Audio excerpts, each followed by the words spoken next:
The rocket attacks in Israel, the images of flashbangs flying in the skies, the images of Hamas fighters on the streets.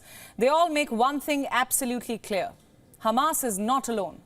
Its stockpile has not been exhausted. It still has reinforcements flowing in.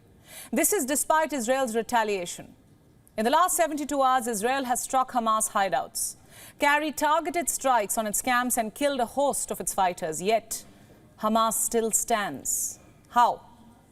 On its D-Day alone, it launched more than 5,000 rockets into Israel. One would assume this would have exhausted its arsenal, but no, there are still rockets being fired.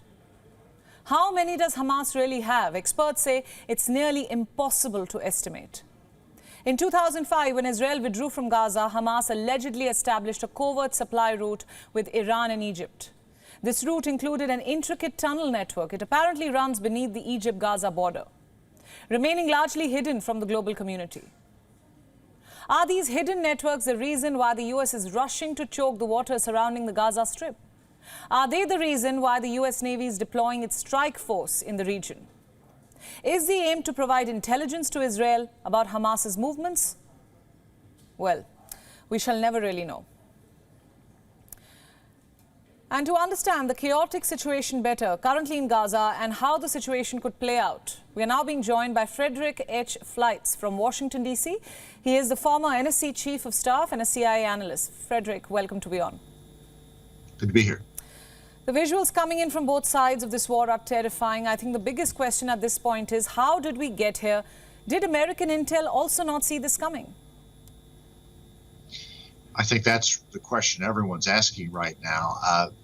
Obviously, American intelligence did not see it coming, but Israeli intelligence, the Mossad, has one of the best capabilities in the world, human sources in Gaza, electronic surveillance, and somehow Hamas was able to evade Israeli and American intelligence. And I think the way it did that was not just an understanding of the capabilities of these intelligence agencies, but Hamas had a great deal of help. I think the Iranians were working very closely with Hamas to plan for this operation and to also to teach Hamas operational security so preparations for this vicious attack would not be detected.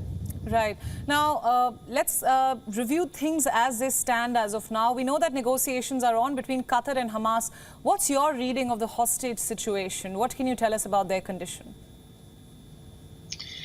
It's a very dire situation. Israel wants to free these hostages, but we're going to talk about Qatar. Qatar harbors Palestinian leaders, and there's also Palestinian leaders, Hamas leaders. There's Hamas leaders living in Turkey.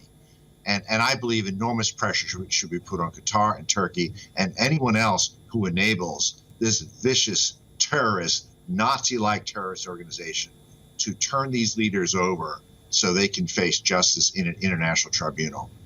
Right, absolutely. Frederick, thank you so much for all your insights. Thanks for joining us on WION. Good to be here. WION World is now available in your country. Download the app now and get all the news updates on the move.